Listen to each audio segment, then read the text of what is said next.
بسم الله الرحمن الرحيم. الحمد لله رب العالمين، وبه نستعينه على أمور الدنيا والدين، ونصلي ونسلم على سيدنا وحبيبنا وقرة أعيننا محمد صلى الله عليه وسلم. السلام عليكم ورحمة الله وبركاته. وبرنامجكني ولا القصص أما قصص وعبرة قصوين يكو عبرة قادش وحين سوق قادن إن قصدي عجيبك أهي dhex martay reer bani israa'iil. qisadannina waxayna tusinaysaa ama waxay inoo tibaaxaysaa sababta loogu bixiyey suuradda ugu dheer qur'aanka kariimka suurat albaqara. maxaa loogu bixiyey suurat albaqara? suurat albaqara waxay ka hadashaa axkaam fara badan, aayaad fara badan, waana suuradda ugu dheer dabcan. aayadda ugu fadliga badanna oo ah aayatalkursina way ku jirtaa suurat albaqara. marka suuradda tan qisooyinka la yaabka leh ee xambaarsan tahay ee loogu magac daray ayaynu soo qaadanaynaa, oo ah arrintii saca ee dhex martay reer bani israa'iil. qisadanina waxay ku bilaabmaysaa waxaa jiray nin reer bani israa'iil ahaa oo wuxuu lahaa xoolo badan, wuxuuna lahaa sidoo kale wiil uu adeer u yahay baa jiray. isaguna wuxuu dhalay inan yar, gabadh keliya ayuu lahaa, inan buu dhalay. marka wiilkan uu adeerka u yahay waxaa isagu nin baahan oon gacanta waxba ku haynin, laakiin nin hunguri weyn ayuu ahaayo xoolaha adeerkii ayuu doonayay inuu si unu u qaato. maalintii dambe wuxuu soo doonay inantii ay ilmaadeerka ahaayeen, oo adeerkii buu yimi oo wuxuu dhahay, adeer waxaan doonayaa inaan inantan guursado. odaygii u adeerka ahaa waa u diiday.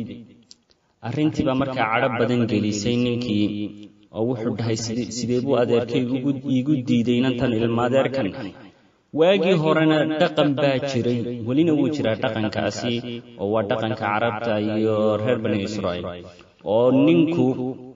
had ya jeeraale waxay guursadaan ilmaadeerada ayaa isguursadaa. marka wuxuu isu arkaaba wiilku inanta uu adeerkii uu dhalay inuu iska leeyahayba, yacni inay isaga sugayso iyada una ay u cimaamadan tahay buu moodaya. subxaana allah. marka adeerkii markii uu diiday baa arrintii ka cadhoodh, oo wuxuu dhahay, xoolahan adeerkay waa inaan dhaxlaa, sidoo kalena waa inaan odaygan dilaa, inantanna waa inaan guursadaa. arrintaasuu maleegiyo dhagarta intaa la eg.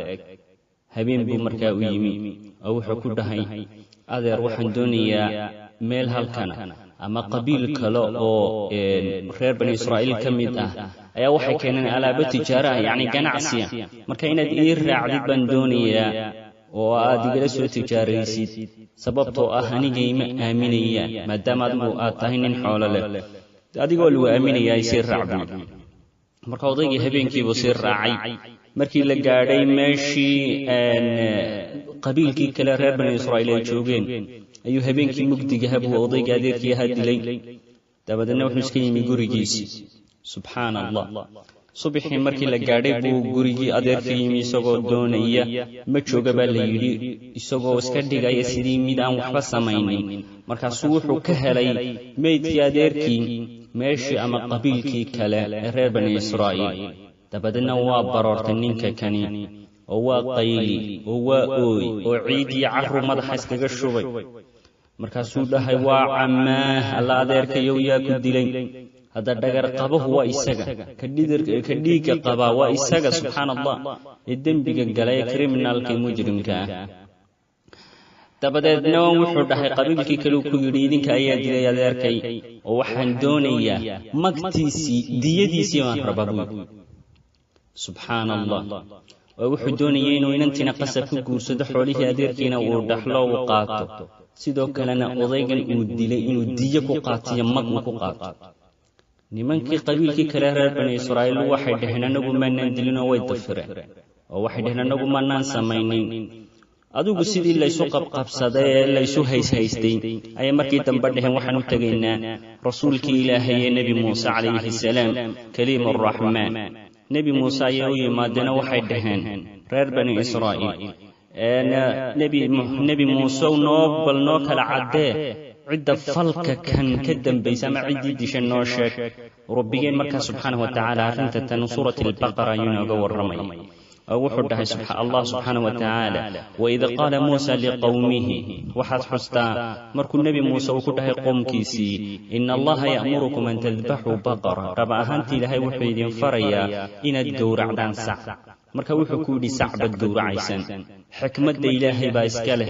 laakiin arrintaasi la yaabay nimankii reer bani israa'iil waxay dhaheen miyaad nagu jeesjeesaysaa ma waxaanu ku nidhi ninkan ciddii dishan noo sheeg adna waxaad leedahay xerada qabto sac soo gowraca waa maxay waxaasi waxaan ku weydiinay annagu ciddii qofkan dishay subxaan allah marka nebigii ilaahay nebi muuse bay sidaa ugu hadal celiyeen oo warka ugu celiyeen الله وحده سبحانه وتعالى سوى كحكايون يون وبشكين يا قصدة قالوا وحدهن رير بني إسرائيل وحكده النبي موسى أتتخذنا هزوا ميد نقول للجلس مسود نوجس جسيسا قال وحده مركا النبي موسى أعوذ بالله أن أكون من الجاهلين وحني الله كما قال يانا كمد نقدك وجاهلين تأمك وأقون طير قالوا ادع لنا ربك يبين لنا ما هي وحده المكان رير بني إسرائيل وحكده النبي موسى وحتى نو بريد ربك يو هنوك العديو أرنت قال إنه يقول وحده النبي موسى مركا إنه يقول إلهي وحيد ليهي إنها بقرة سعة ليد فري وحوي وبقرة واسع لا فارط أنجب سنين ولا بكر أن يرينا عوان بين ذلك وتحيسين يعني منوين سعرق قبوب معها منيرا ومل دحات فافعلوا ما تؤمرون سمايا وحا ليدين فريب يدي النبي موسى سيدا سماي هدي أي مركا حردة أي قلان وأي سوق قبطان سع أن جبوسنين أما أن دادي سنة أي آن يرينا من الحادة سعود دونا بها النقطة دي سوق قبطان أي قلان أرنتي وكو قد ميسي لكن سيدا ما يسمينين هو اسكسي أتكيين مركا اسكسي أتكيين بو إلهينا كسي أتكيين بل سيسكسي أتكيين ينفرس قالوا ادع لنا ربك يبين لنا ما لونها وحيدهن نبي موسى هدبا إلهي نوبري هنو عدي يميدب كيدا فالميدب كيدا محاكو فلايان ومرنكين reer bani Israa'iil midabkeeda hana loo sheegay bal rabbiga bari bay dhaheen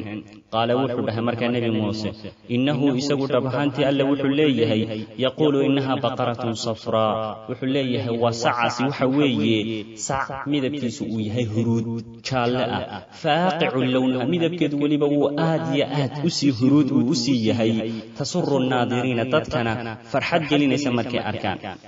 markaa saca soo qabto oo bireeya oo qala oo gowraca oo hilibkeeda keena marka hadday haddana xerada galaan oo sac kasta oo meel dhaxaad u daadiisana weynin oo aanay yarayn oo huruuda hadday helaan way soo qaban lahaayeen oo kay doonaanba intay qalaan ayay keeni lahaayeen hilibkeedii laakiin way isku sii adkeeyeen haddana waxay dhaheen qaaluu waxay dhaheen marka reer bani israa'iil udcu lanaa rabbak nabi muuse rabbiga noo bari yubayyin lanaa maa hiya hanoo sii caddeeyo saacakani waxa uu yahay ina albaqara lo'diiba tashaabaha calaynaa annaga isu kaaga shabbahdayo oo waanu kala garanba weynay saca iyo lo'diibaa isu wada ekaatay ee ilaahay noo bari wa innaa in shaa allahu lamuhtaduun haddii ilaahay ka dhigana annagu waanu hanuunaynaa macnaa waxaan ku hanuunaynaa inaanu gowracno sacaas ayaanu ku hanuunaynaa ilaahay noo bari marka weedhan ay dhaheen in shaa allahu hadduu alla doono weedha ay dhaheen ayuu ilaahay ugu fudaydiyey waxay leeyihiin culimada tafaasiirta hadaan insha Allah wada oranin ilaahay wuu ku sii adkayn lahayo weligood may samayn lahayn wixii laga faray qaala wuxuu dhahay marka rabbi isagoo inaga warramaya qaala wuxuu dhahay nabi muuse innahu isagu yaqulu wuxuu leeyahay rabbi innaha baqaratun sa'akan adi weydiinaysaan waxa weeye sac la dalulun wa midan layli ahayn yani midan la carbinin oo aan la tababarin weey sa'akan tuthiru al-ardh ما أها يعني مد دولكا بيرتا ولا تسقي الحرث وحنا ما ورابس بيرها ما ورابس يعني ساعة وحيالها اللو أديك سيدا وحا كميد إن بيرها لغو قطو أما لغو ورابية بيرها لا بد أمدنا ما قبت بيد رب مسلمة عيبنا ملع وعيب ملها ملنا عيب ملا سعاس لا شية فيها wax midab kale oo midabka huruuda ah ay tahay mooyane midab kalena male qaaluu waxay dhaheen marka al'aana iminka ayad nabi muuse jiita bil haqi ad haqi la timi oo way baadheen marka reer bani israa'iil saci oo si loo raadinay ee la waayay laga qoostay ayaa saci waxay ka heleen wiil yar ama nin dhalinyaro ah ayaa xeradiisii waxay ka heleen saci laftigiisii saci sifooyinka lahaa ee aan weynayn ee aan yarayn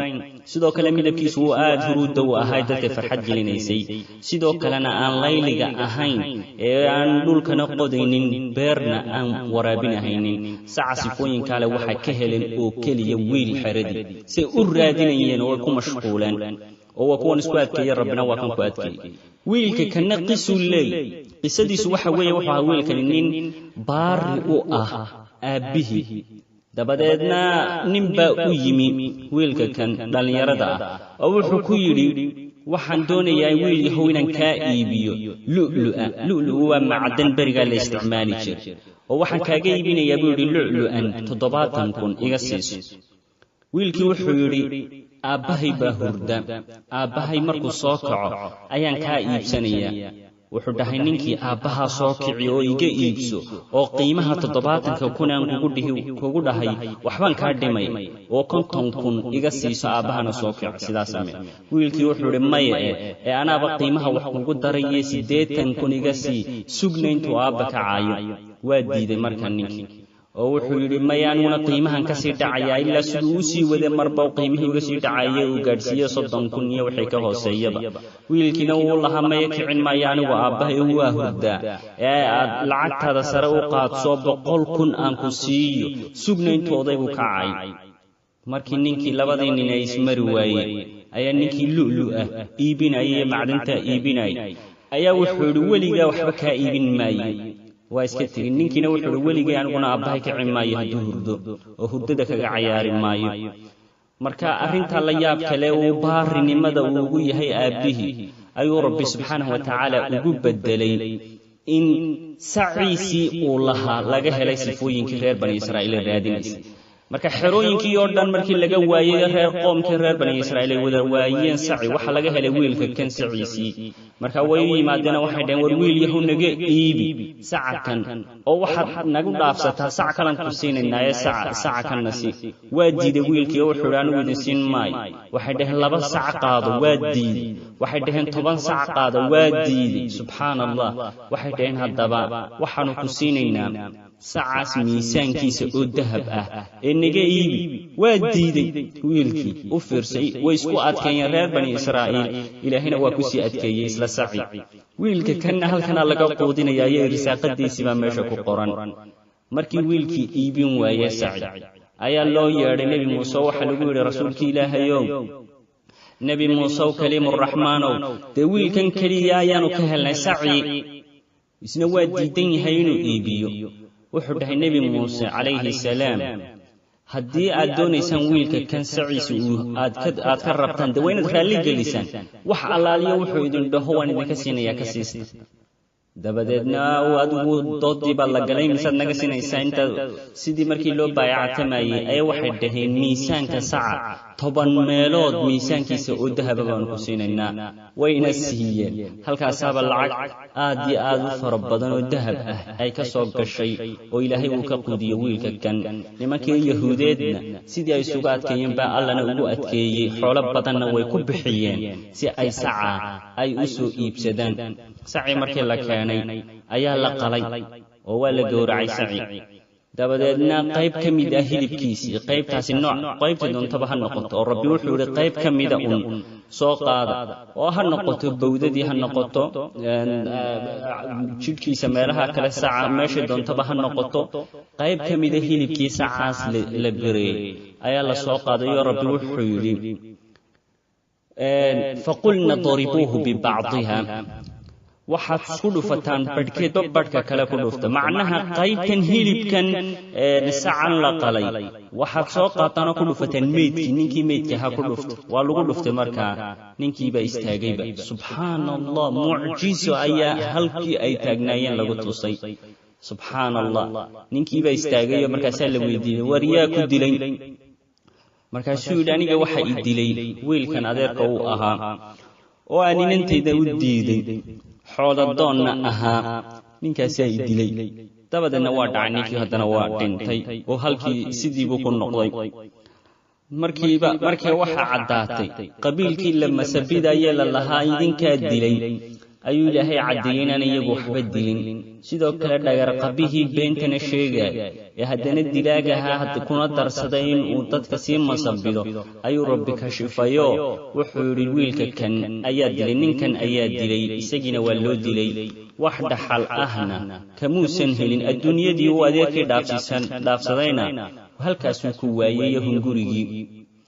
rabbi wuxuu yidhi subxaanahu wa tacaala isagoo inooga sheekaynaya nimankan kan reer bani israa'iil sifooyinkooda markii lagu yidhi warqala waxay ku dhowaadeen inaanay samayninba fadabaxuuha wamaa kaaduu yafcaluun way qaleen saci laakiin waxay ku dhowaadeen inaanay samayninba sida culamada tafsiirku waxay leeyihiin insha allahuda markii ay dhaheen ayuu rabbi u sahlay ee xataa hadday insha allahuda ma ilaahay hadduu ka dhigay ay ka boodi lahayn weligood maysan samayn lahayn marka qisadana waa qisada cajiibka ee ku soo aroortay suurati albaqara oo allah inooga xikaayoonaya ama inooga qisoonayo sheekadii ama qisadii nimanka reer bani israa'iil ee saca lagu imtixaamay ee la faray in ay qalaan iyaguna warwareegga sameeyey ayuu rabbi subxaanahu wa tacaala ugu magac daray suuraddii ugu weynayd uguna fadliga badnayd suuradaha qur'aanka kariimka ah qisadanna waxyaalo badan baynu ka qaadanaynaa oo waxaynu ka qaadanaynaa awoodda allah subxaanahu wa tacaala inaanay waxba cajsi gelinahaynin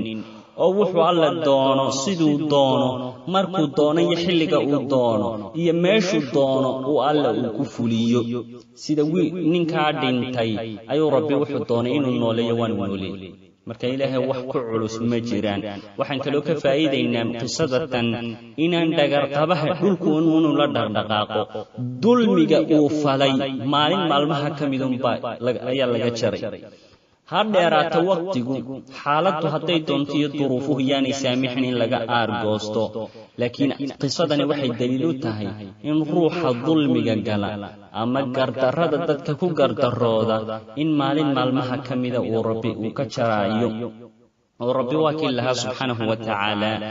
dadka dulmiya waa xadiid nabigeenu uu warinay sala allahu calayhi wasalam oo ahaa xadiid alqudsi yacni qofka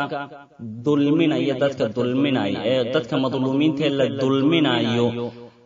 ha dheeraato wakhtigu ama dib ha soo degdegto ama ha dheeraato alla wuxuu ku dhaartay ciisigiisa iyo shariftiisa inuu mar u hiilinayo dadka madluumiinta ah ee lagu gardaroonayo waxayna ka mid tahay waxyaalaha keena soo dedejiya cuquubada dulmiga ayaa ka mida iyo gardarrada ayaa ka midka ah caddaanka ah ee dadka lagu gardaroonaya qisadanina tusaale ayayba u tahay ninkaa gardarrada ku dilay adeerkii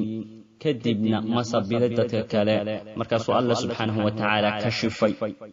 marka faa'iidooyin fara badan baa qisadatan laga qaadanayaa intaasanin insha allahu tacaala kusoo koobaynaa wixii alla inooga furay wallahu aclam ilaahay baana og xaqiiqada wabillahi tawfiiq wasalaamu calaykum waraxmat ullaahi wabarakaatu